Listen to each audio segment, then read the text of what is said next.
On this week's episode of the Top 14 Digest, we will be breaking down one of the most anticipated and debated France selections in absolutely years, as well as, of course, catching all of the latest results in the top 14 and getting up to date on the gossip. Let's start the show.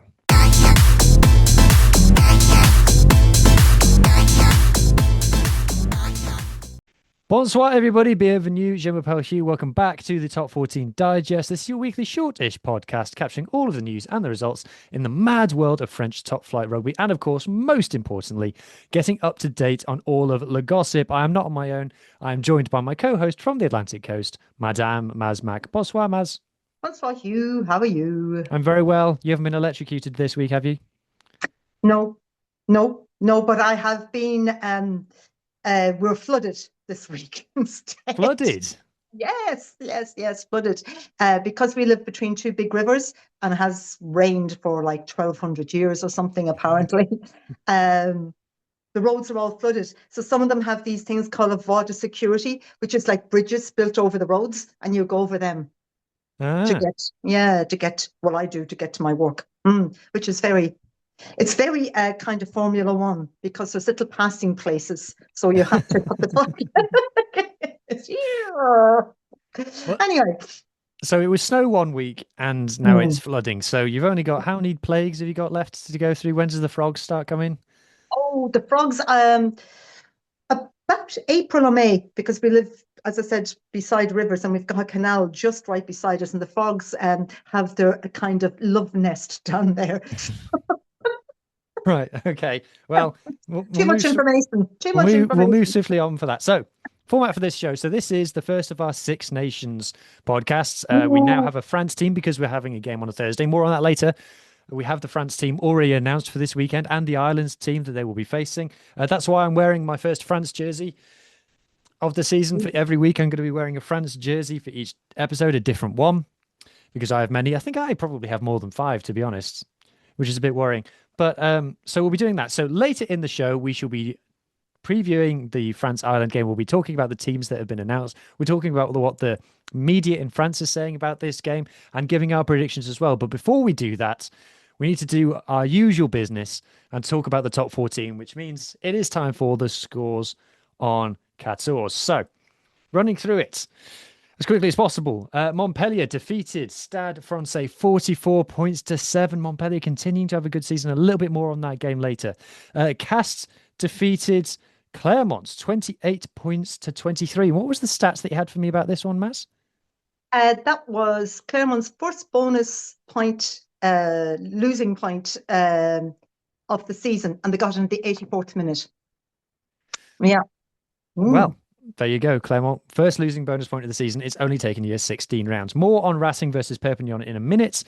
Stade Rochelle losing at home, 24-44 to Lyon. What I didn't realise, because I wasn't keeping close tabs on this one, they were 38-0 down after 31-0 down after 38 minutes. Something like, I think it was 31-0 after 35, 36 minutes, something like that. It was... as expected, it was a very emotional game because of Urini. And on the 3rd minute, because that's the number that he had on his back, they were doing a standing ovation. And the crowd were getting up, building up to the 3rd minute, all standing up and clapping and clapping and clapping. And that was totally spoiled by Lore going under the post for a Lyon try on the 3rd minute. I was just like... what? And I've watched this back a few times, and because everybody was building up to this, were the Rochelle players holding back a bit, thinking that it was all going to stop? I don't know. So that was a bit of an anticlimax, because actually in the Clermont game on the 3rd minute, the two teams stopped and applauded, but they were going into a scrum or something like that, and they asked the ref, do you mind holding on a few seconds and we'll do the 3rd minute applause? Which was very nice, but it didn't. It was a bit of a nightmare for them. Everything that went wrong could have gone wrong. Hastai took a quick line out and threw it straight to Sam Simmons, straight to him, and he ran in for a 30-meter try. that kind of thing. And I know I don't feel sorry for La Rochelle very often. They did make a second half comeback, but honestly, Kinda, not really. not really. No, that was they've only won 3 games in 12. They've only won three in the last 12 games between both competitions. And all players and Rog, they just looked wrecked after it in the press conferences. And I mean, totally, totally wrecked to the extent I was feeling sorry for Rog. You know, I was kind of going, oh, They've God. lost 3 of their last 6 at home. Getting thrashed at home to Leon is a really, really bad result. Leon are Yeah, our third yeah, bottom, and like the Leon yeah, are pretty much one of 3 teams not competing for the barrages this season. And yeah. yeah, Rog is Oh, trying to negotiate a contract extension amidst all of this. Like it's been a mm, tough week, and I guess last thing on this yeah, is, all of our best wishes to Winnie Antonio as a absolutely. Yeah, podcast. What a character, what a valuable player he's been to French rugby and to La yeah, Rochelle, and it was a big shock, and it all happened so quickly. And yeah, we can imagine, because I know you've met him, haven't you? And you can imagine what kind of effects that would have on the people around him. yeah. I met him not that long actually. It was at the France Fiji game, and he was in the hotel with the Fiji, where the Fiji crowd were staying. Mm. And I was kind of going to him, what are you doing here? Are you kind of spying on them? He was just catching up with mates and stuff like that. But yeah, he's just a big, happy kind of guy, you know, a very likable character and loved by one and all. I haven't heard a bad word or read a bad word about him. So yeah, very emotional week for them, and that did not help them in any shape or form. Not at all. Not at all. No. UBB got an away win at Montauban in a highly forgettable game, although there was one interesting thing that happened, which we'll come back to later. And equally forgettably, Toulouse defeated Bayonne 31-10 at home. And then in the Sunday night 14, which Robbie Knock was back on, shout out Robbie Knock, back commentating on Premier Sports, 32 points to 12, a win for Section Pau, who are now still second, and they are 6 points clear of third place. So it's looking very much like Poe, probably favourites to get a home semi-final. And if you get a home semi-final, Maz, Yeah. Poe in the top 14 final, it's looking, I don't know if I want to use the word probable, but it looks like it might happen. Yeah, they're definitely going to be there or thereabouts, aren't they? You would like to think so. Montoya got a double in that game. I have to say, though, the first half was probably some of the worst rugby that I've ever seen in a 6-5 while. proper rugby. And Toulon's discipline was absolutely shocking. But yeah, what can you say? You win your home games, and they didn't get a bonus point, though. No, it was 4 tries to 2, so they didn't get a No, bonus point. Albinos So scored. even though there was a score line, you know, it was a big score line, they didn't get that. But yeah. We would like to see Paul doing well, definitely. We do, we do. Anyway, it's time Mm. for our game of the week. And if you'd have told me beforehand that this was going to be our game of the week, I'd have said no chance. But it turned out that it was Racing versus Perpignan. This was not a game that I was particularly looking forward to, but out of, let's be honest, not a very competitive field, it is the game that stood out this weekend. Yes, and to be fair, also neither Racing nor Perpignan are high in my top 14 list. The more near the relegation end, I would say, in fairness. And it was a highly entertaining game. It had all. But I've got a fun fact before I start on the game. Yeah. The last time that, the final score was Racing 37, Perpignan 31.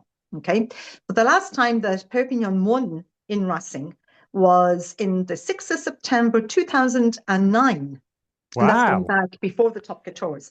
And at the time, Perpignan were champions and Racing were just promoted. Well, blow me down. Don't how times change. I often say that it doesn't really fit into this week's show, but I always think like Oh, people don't realize how kind of I call them new money the top mm, 14 is. You've got Toulouse mm, and Stade, who are kind of like the grand old teams and El yeah, Clasico type of things. But UBB, La Rochelle, Racing, Toulon, mm, all were in the Pro D2 yeah. 15 years ago. Yeah. And then you had the likes of Perpignan, who were a huge team. they were a massive team in French rugby. Well, that's, yeah. Who else? Clermont has always been around for a long time. Yeah, it's a strange thing, isn't it? The top 14 changed a lot as well because it went from 12 to 14. So, so yeah. Anyway, let's talk a bit more about what happened in this game. So, there's been a few cool tries been circulating. Yeah, I mean, it all went on. Racing got a try after 3 minutes. And again, 2 or 3 minutes later, they got another try where Tuisova had a pass to Hulu to pass to Sam. That's the one that we just watched. Yes. You got to watch this pass from Tuisova. No one plays rugby like this guy. Like, watch. Well, look at. Yeah. Who does that? Yeah, I know. It was lovely, wasn't it? That was a lovely try. I think that's actually come up in one of the Canal Plus tries of the week. It has. It is. Yeah, yes. it has, hasn't it? Yeah. And so has this one. Yes. Yes, because it all kind of went on because it was 14-0 after 8 minutes. And then USAP came back. There was a penalty try. They came back to 14-14. But this try, oh man alive, because Carbonell was going for a try and Tuilagi tackled him just on the try line. And Tuivalugu, he got the ball back, passed it to, what is his name? Faroon? Whatever his name is, I think he could have gone the whole way if he'd have wanted. He could have. He's an ex-Sevens player. He's one of the Olympic team. He passed to one of his Olympic teammate. This is an actual Sevens try from the Olympics. Jefferson Lane Joseph. Yeah. That was absolutely gorgeous. Yeah. But there was so much in that, there was so much in that first half because Racing got a yellow card. They got 2 yellow cards, one which resulted in a penalty try. Then there was a lot of spice going on the line between the 2 coaches, between Colazzo and it's the forwards coach that came from Grenoble. What's his name? Nicola Nadu. So there was a lot of verbal going on there. And then Tuisova got a red card. Did you see that? No, I haven't seen what he did.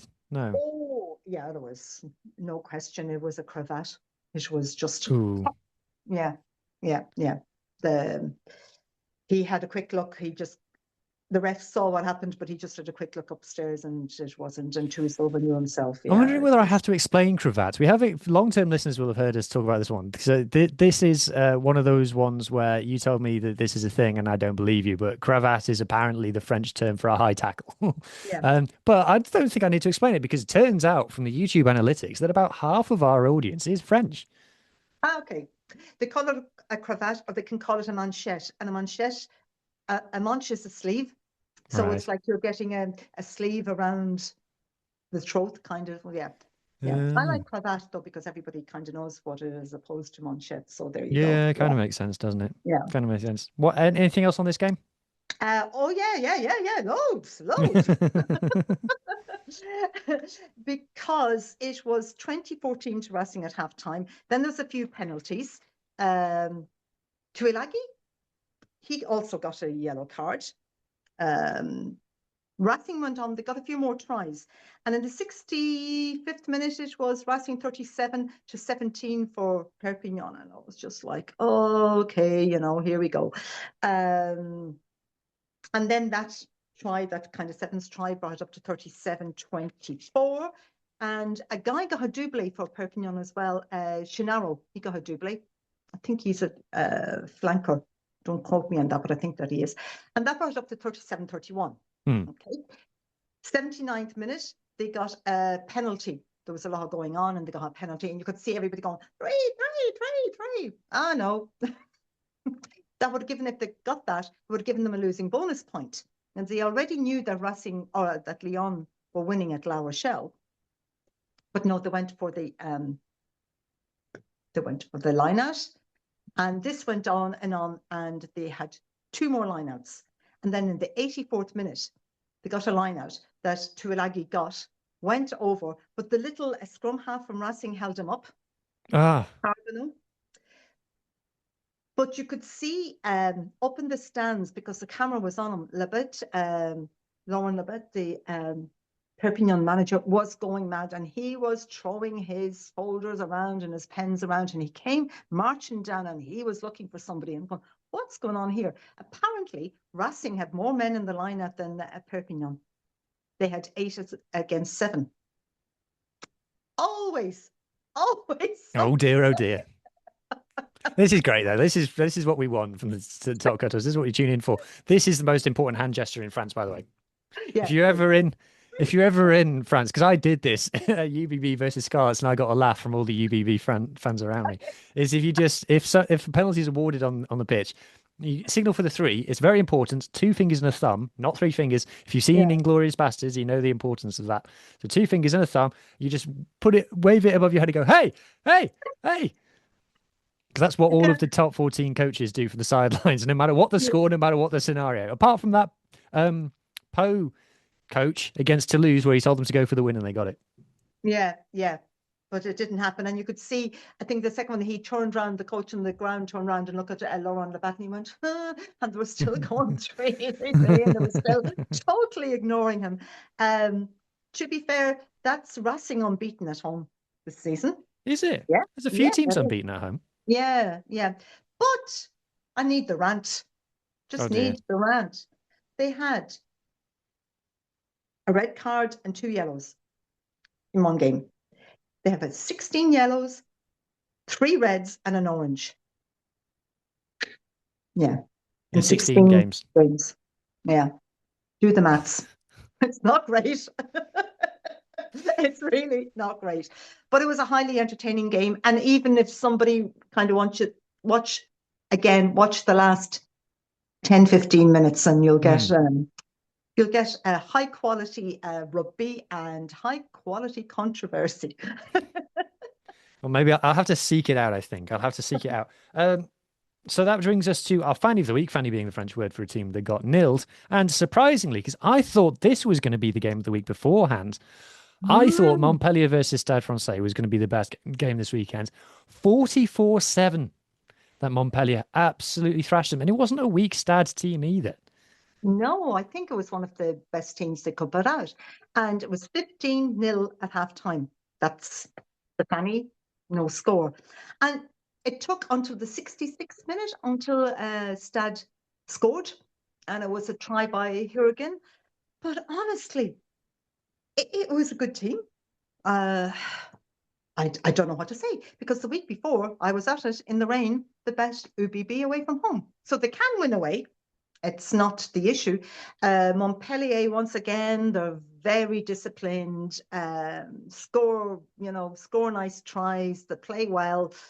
But, oh man, Stade, they made some absolutely horrific decisions. Well, this came up on Premier Sports while I was waiting for something else to come on. So I gave it a bit of a watch. I thought, I'll see some tries here at least.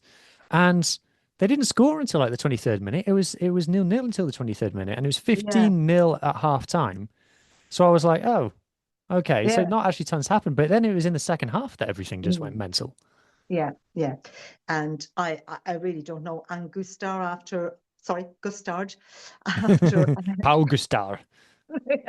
in the press said, like, it's only a game. It's only one game in the whole season. But I still think it wasn't great to be doing that, especially after winning last weekend away. And it's the second biggest defeat in the top 14. Ever? Yeah. The biggest defeat was against UBB, the 13th of February, 2021, and it was 44-6. So there's like 1 point difference. They beat it by 1 point. Yeah. I have to say, I've seen this try already, and this is quite poor. Because if you go, like, I don't know who's wearing 11 for Stade here, but he doesn't cover himself in glory here. No. Like, that's not the biggest effort I've ever seen to get back and make a tackle for your team. No, yeah. Was that Musk who scored that try? I think it was. He's the next UBB player. But it wasn't good at all. And Montpellier go marching on. Into fourth now. Yeah, they've been one of the best teams in the league, annoyingly. By the way, I found this. I found Tuilagi getting held up. It was clipped up by top 14. It's a good effort, Yeah, to be fair. I think Tuilagi yeah, will be frustrated. yeah.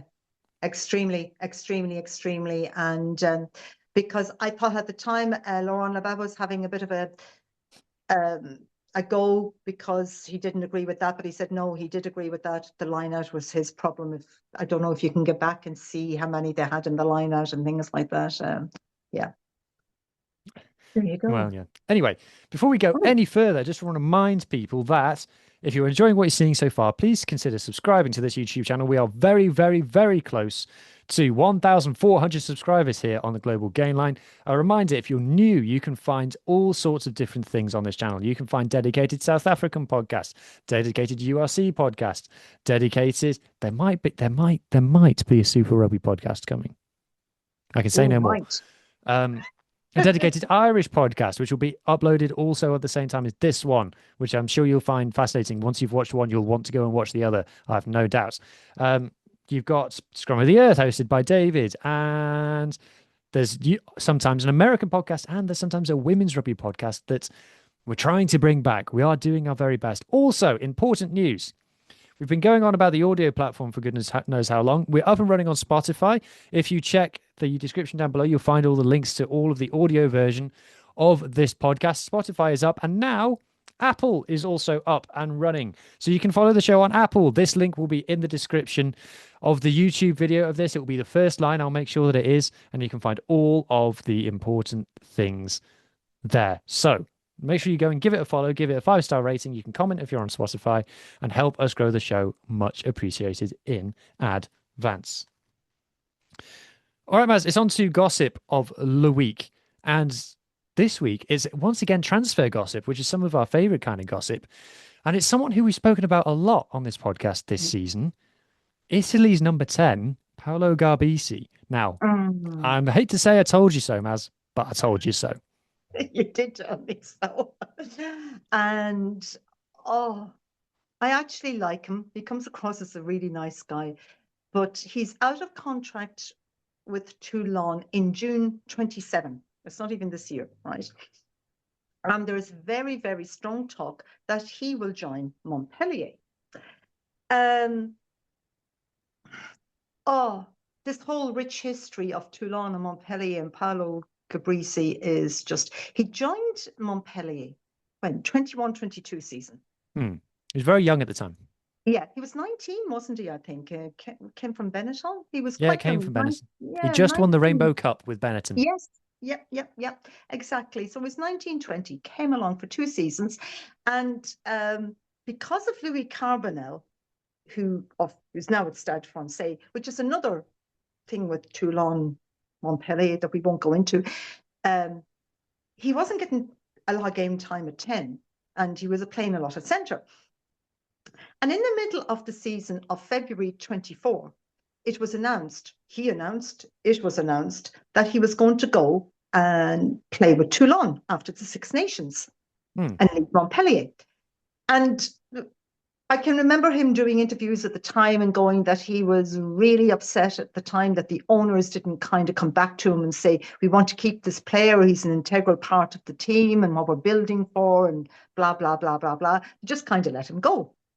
But there was also this thing that there was this kind of transfer between him and Truffaut going from Toulon to Montpellier. There was some kind of odd transfer thing going on as well. Bearing in mind that these two clubs actually detest each other. Yeah, they're big rivals, Toulon and Montpellier. In a big way. And because even behind the scenes, there's a lot of admin staff going between one and the other. Even quite recently, you had Jessica Casanova, when Laporte and that came in, she was one of the head people in Montpellier. He ousted her. She went to Toulon, and now she is second in charge of the LNR. Or somewhere, she's very high up. There's a lot of juggling behind the scenes with that as well. So it was all very, poor guy was shattered. He loved his life in Montpellier, then went to Toulon, liked moving there. He had all these plans. And now it seems that he is leaving before the end of his contract to go back to Montpellier. Yes. Now, we've seen this coming because the writing's been on the wall for Paolo Garbisi at Toulon. you know, we've been a bit honest on this podcast and we've said that how mean do I want to be here? That you're not always sure that he's definitely on the pitch for them. Yeah. He's not been great, and his stats this season have been really quite particularly poor. It has to be Mm, said, yeah. and they've. It's no like all you need to know is that for a while they were starting Garcia ahead of him. He was kind of he's not an international level fly half, put it that way. And then No. they've signed Thomas Albanos, the Pumas fly half, mid-season, ironically Mm, from Benetton, to replace him mid-season. Now, yeah. I think it's pretty clear that you don't do that unless you're not happy with a guy. And Yeah. obviously, Toulon and Montpellier hate each other. And, if he was in talks to go back to Montpellier, you told me, Maz, that if the Toulon higher ups hear of that, they kind of freeze you out of the squad and things. But Yeah. I don't think it can be argued that Garbisi's been playing well. And I think it's been pretty clear that Toulon were looking to get rid of him Yeah. since the beginning of the season, to be honest. And they use the word here, it's the same word, transparent. You see through him, it's like he's not actually there. And that word is used a lot to describe him here when I'm reading match reports and things like that. But going back to Montpellier, do you know what? The guy would do a lot better going to Pro D2. And that's my feeling. And The Montpellier thing, for me, though, is they've just signed Adam Hastings. yes, So why would they sign Garbisi as well? I don't know. I don't know. Yeah. That's not mathing for me personally. So look, Benetton needed a fly half, so I think he'd be better off going back to Benetton, to be honest. He would, or Pody do, but his CV hasn't been great, has it, the last few years? I cannot see another top 14 club taking him on. So He needs a big Six Nations. yeah, He's one of these players who always gets rave reviews in the Six Nations, and people say, "Oh, he's really good and stuff," or people go, um, Opta always seem to put him in their team of the week and stuff for the stats. um, I'm going to be honest, I've never got it with him. I've never got the hype around him. I've never seen yeah, it. I always felt that Tommy Allen was always better for Italy than he was. So yeah, we'll yeah, see. If he has a big Six Nations, then he can put himself in the shop window, and he needs to be honest, because he's yeah. kind of relying on someone taking pity on him a little bit at the Yeah. moment. And he's a lovely guy. I've met him a few times. He is absolutely adorable. He's really nice. And he will just stop and talk to you and things like that. And I really hope something works out for him. Really do. Absolutely, Yeah. absolutely. So that's our Le Gossip of the week, Paolo Garbisi. Did you see that of the week? Is this man, Damian Penaud. So, as you may be able to see in this photograph, his face is bleeding. This is integral to the story. So, what happens is they're playing against not Montpellier, sorry, Montauban, in a rather forgettable game. Damian Penaud has already had a very tough game because he was the victim of a tackle that got the person who tackled him red carded, a very, very unpleasant tackle. And then he's played on, and then later in the game, he's been he's he's run into someone. I shall take it off screening here so the people can see me explain this. He's run Yeah. into someone, and it's not a clear like bang head on head, but it looks like there's the faintest like kiss, like glancing blow off him. And Penaud clutches his face and goes to like falls down on the ground in a heap. Now you would say that he probably is playing it up a little bit, making sure that the referee sees it. Let's put it that way. The referee, now I didn't notice this when I was watching it live, but Paul Edison, the journalist, has said that Damian Penaud was then penalised for simulation. Yeah. Yeah. Exactly. And he ran it. It was a Vici, and he's a big unit. Hmm. So, and it was, and he was penalised. Penalty against him for simulation. And the captain, Paolo, he went up to the referee and he said, can you have a look at that? Because that was direct head contact. And the referee said, no contact to the head whatsoever. And Paolo kind of kept nicely insisting. And then the referee kind of went, he must have got something in the ear because he kind of went, oh, wait. I can't reverse the decision. It's like, Okay. And then it cuts back to Penaud, and his face is bleeding. Now, Yeah. Damian Penaud is a bit of somewhat of a loose cannon. I don't think even he would cut his own face to just make it look like he'd been hit in the face. No. Yeah. And then when I don't know if you've seen the shot of him when he was sitting on the bench. It is Mm. quite open, and yeah. But it was one of those things that oh, okay, fine, but to say that he was overacting. Penaud isn't really a kind of an overactor. It's not really his style. But there you Yeah. go. Mm. So that's So poor old Damian Penaud, he's had a rough few weeks. he has. He's had a bit of a time of it, Yeah. hasn't he? Bless him. He just needs a bit of a Yeah. he just needs a bit of a kiss and a cuddle from Jalibert, I think. Make him feel better.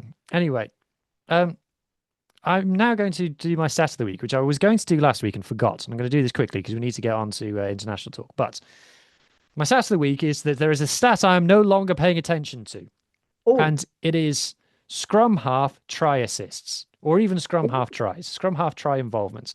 I'm going to bring up the example of a scrum half scoring a try whilst I do this. So this occurred to me last week whilst I was watching Toulouse batter whoever it was that they battered. I can't even remember who it was.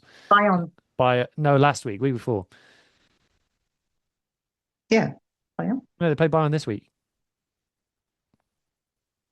Oh, yeah. Mm. Oh, we're gonna have to find it out now, just to make sure that we know. Toulouse battered Everybody. everybody. Yeah, I can't. Why can't I find it? This is really doing my head in. Anyway, here we go. They They battered battered Pau. They Pau. battered Pau. Yes, they battered Pau. Thank I you, was watch. notes.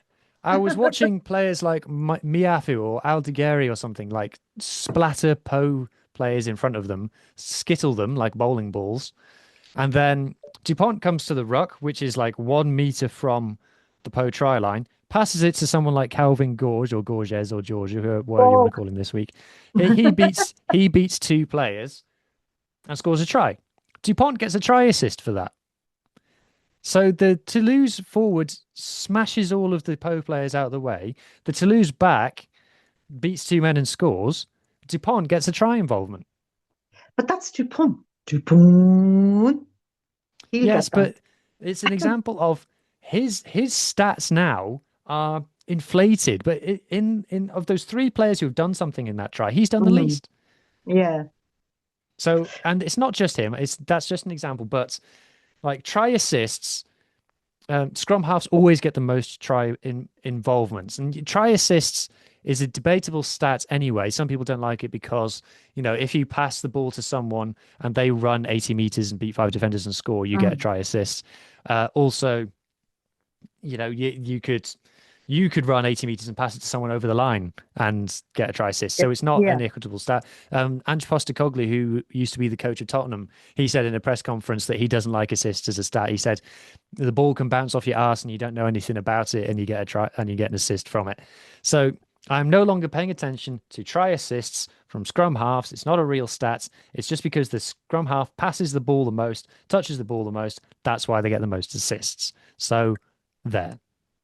There, we shall no longer speak of try assists for scrum halves. Yes. So specifically for scrum halves, if there's like a prop who gets like 50 try assists in a season, that is worth talking.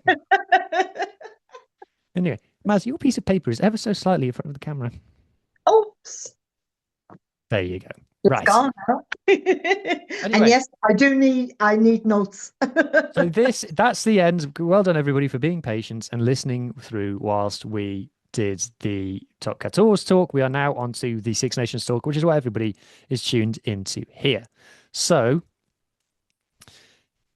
the team has been announced. It is a Thursday night game against Ireland. I think, Maz, before we get into the team, let's talk about why this game is being played on a Thursday night, because it is messing with some people's heads.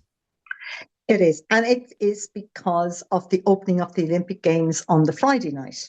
It would not normally, but it could be a Friday night, late night game. But the Olympic Games is starting in Italy on Friday night.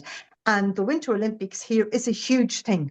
It's as big as rugby. It's absolutely massive. And maybe that's what a lot of people don't realise. Other people are saying, well, why can't we played maybe on a Sunday afternoon? And then they're going, oh oh, because so and so is doing the toboggan and the the ice dancing and whatever as a kind of a joke. But it is normally a Friday night. Not normally, but I would imagine it would have been a Friday night game, and all back because of the Winter Olympics. But Yeah, Thursday night rugby is a thing in France because the Pro D2 has a game on Thursday night every single week. yeah, it is. But a big game like this, and I do know that last week there were still tickets available for the game, which wouldn't normally happen because you kind of have to take 2 days off work if you're Yeah. traveling up from the country. Well, it kicks Or off at 9:10 local 9. time Yeah, yeah, on a yeah, Thursday, boys and yeah, girls. yeah. So you either have to take a full day off work, maybe a half day, and then that's if you're living down the country, like I would, and then your Friday off work as well. So it's a bit, Mm. yeah, I'm not sure. I won't even get to see the first half because it's Thursday night. I'm going, what's going on? Well, Yeah, it's a bit of a strange one, but there you go. I'll be watching it, don't worry. So we'll start off with the France team because we are primarily a French podcast. So Yes. we have Jean-Baptiste Gros from Toulon on loosehead. Then we have Julien Marchand and Dorian Aldegheri from Toulouse at hooker and tight head prop, respectively. We then have Charles Olivon playing in the second row, which is arguably not his best position, but Fabien Galtier has made a habit of picking flankers in the second row lately. He is partnered by Michael Guillard, who has been playing as a number 8 for France recently, but he is primarily a second row, and I think that number 5 is his best position. In the back row, we then have Francois Ho in the number 6 jersey. We have Anthony Gelonge wearing number 8, and we have La Rochelle's Oscar Jégu wearing number 7. We then move into the backs, and it's Antoine Dupont back captaining the side from number 9, and Mathieu Jalibert playing number 10. More on that in a moment. Into the backs, we have more UBB talents in Louis Biel-Bioré, Yorimo Ofana, and Nicolas Deportier. All UBB players playing in 11, 12, and 13, respectively. Teo Atasogbe is the man who has been preferred to Damian Penaud, and he plays number 14 in this match. And of course, who else but Thomas Ramos plays number 15, France's most important player, in my opinion. On the bench, we have Piotr Moavaca wearing 16. Netty and Montagne are the replacement props. We've got Oridu from Pau is the replacement second row, along with Miafu from Toulouse, who is also a replacement second row. So they've gone for a 6-2 split. Nushi is on the bench, who I don't know much about. Baptiste Serran is the backup scrum half. That was an open question. And Calvin Gorge, Gaug, whatever you want to call him, this week wears 23. So, Maz, I think the only thing that there is to talk about is Antoine Dupont being partnered with Mathieu Jalibert. And I cannot emphasize enough how different the feeling of this is to the last time that these two started together. Because it's easy to forget that this is Dupont's first game back for France since he got injured against Ireland in last year's Six Nations.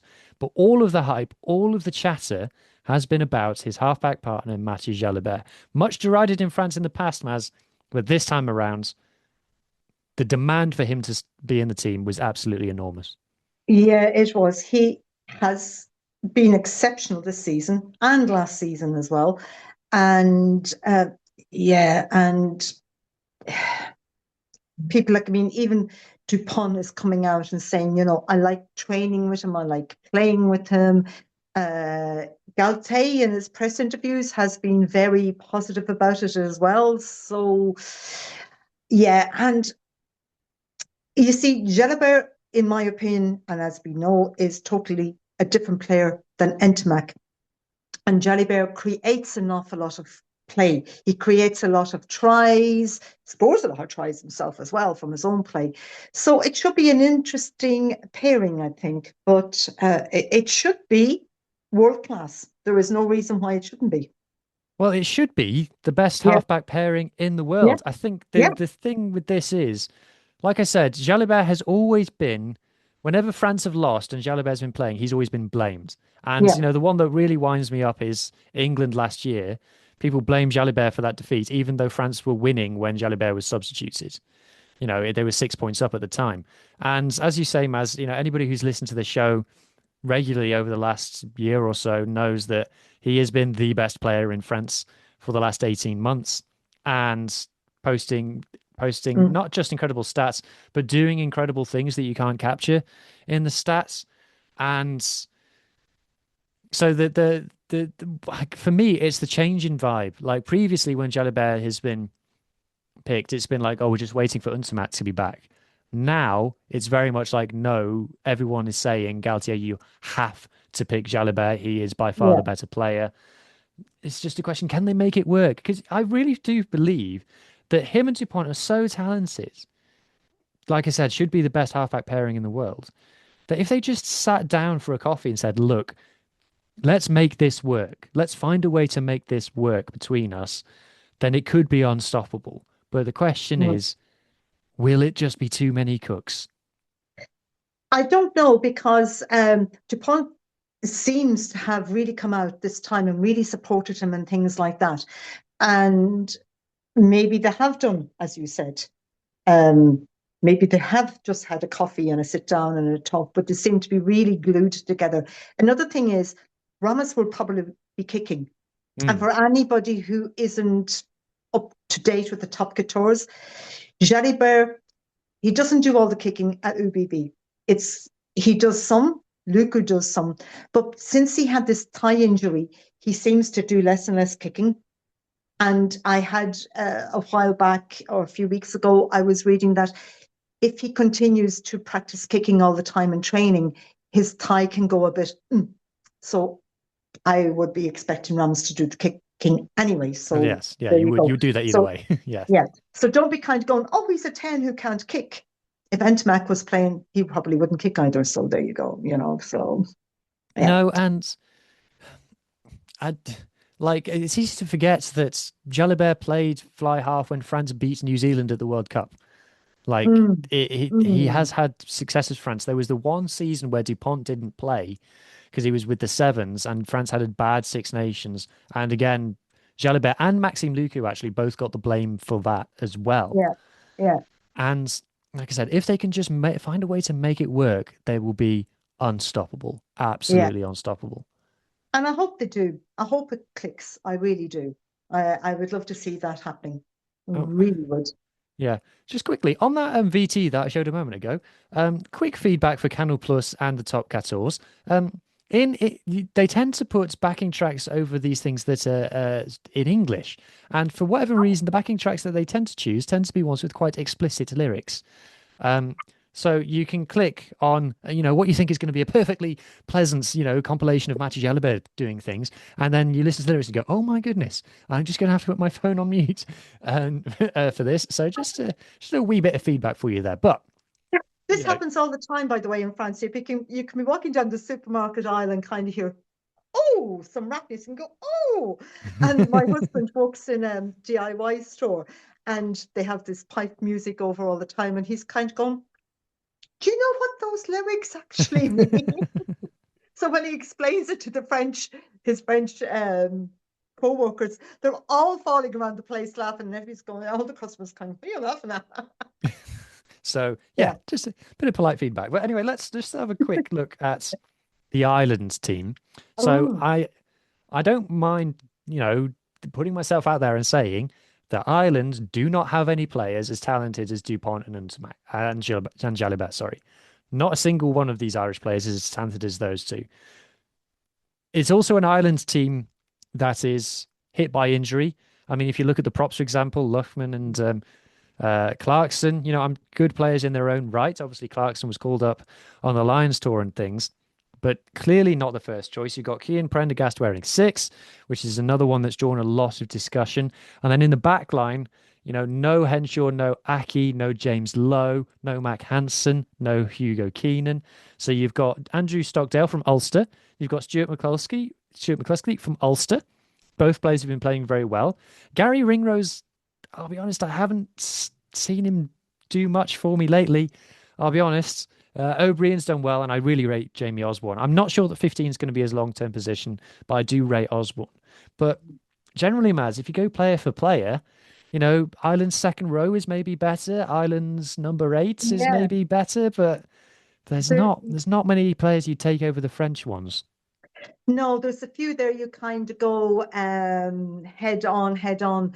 Van der Fleer against Jago, Doris against Jenna. You know, that you kind of go, yeah, maybe Ireland have the upper hand. In the backs, I'm not sure they have an upper hand much at all. But I'm Irish, by the way. That's why I'm not wearing green. It just happened to be green. I said for a while Ireland has been stagnant, really stagnant. And to me, it's like I'm not the biggest fan of Andy Farrell. And yes, Ireland have won things with him. But to me, it's like Andy Farrell took over a well-oiled machine. And the machine kept going well-oiled for a while after Joe Schmidt left. But Andy hasn't been adding any oil to the machine. And the machines begin. Do you know what I mean? This is a really bad interpretation. No, but I know what you mean. It You know what I it mean? conveys your message eloquently. Yeah. And honestly, apart from some lads took retirement, and there's some lads out injured or suspended, I'm not sure that Andy Farrell would take a call and kind of go, okay, lads, you're going to be 35, 36 in 27. We need to be regenerating. So this is actually quite good in a way, that there's a lot of players coming on. But even I watch a bit of ORC, but not that much, not as much as I should be. So I know some of them a lot, and some of them I know quite a bit less. And even French people are going to be, oh, who's he? Who does he play with? They don't know them at all. So it's a good experience for them, and it's something that they need. And do you know what? I would still rather that Ireland finish third, fourth in the Six Nations and get to a semi-final of a World Cup. I keep saying this all the time. And yeah, I see French pundits going that France are going to win by about 60. I think France will win comfortably, but not that comfortably. Come on, like, you know. It would be a big shock if they win by 60 for sure. Yeah. It's a clickbait kind of thing, but you kind of go, I think France will win comfortably. The mood is confidence in France then. Yeah. Oh, yeah. Very, very confident. A lot of them are kind of going 40-ish. A lot of the normal ones are going 40-ish. Yeah. My goodness. Because they won by, what was it, 20 points in Ireland, 2021 last year? Ooh. Well, Opta recently posted, I say recently, today at time of recording, posted that France have a 49% chance of winning the Six Nations, which is obviously the highest of everybody.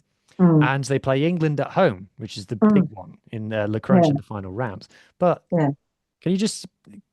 What's the mood towards Galtier like on this one? Because it feels like every year it's kind of you better win it. Yeah, and it's huge. And because they have the two big teams, well, England and Ireland at home, if they don't win the Grand Slam, there will be questions. Yeah, they're very pumped for this. But again, it's like it's the first game of the Six Nations. Teams may be rusty together. That was the game that they lost away in England last year, was the first game, and they were well beaten. So who knows? But I at home, I can't see anything but a France win. I have to agree. Like I said, at home, probably a better team and better players. They should win. If they don't win, it's a massive upset, and there's going to be some very, very uncomfortable conversations had if they don't win. And there's, I know exactly who's going to be blamed, and I don't want to be here for it. So what's your prediction? Then give me a score prediction. Not a score, but I think France will win by 25 points. Ooh, that's more confident than I am. I'm going France by 15. Okay. Yeah, okay. I reckon. I think Ireland will make a fight of it. I really, really do. Anyway, that brings us to the end of the show. If you've enjoyed what you've seen so far, please consider subscribing to this YouTube channel or subscribing on any audio platform that you're listening to, leaving 5-star reviews, leaving comments. Most importantly, and that just leaves me to say, merci beaucoup, Madame Maz. Avec plaisir, you. Merci beaucoup to everybody for listening. Enjoy your rugby, and I hope that everybody's team wins. Bye-bye. Bye.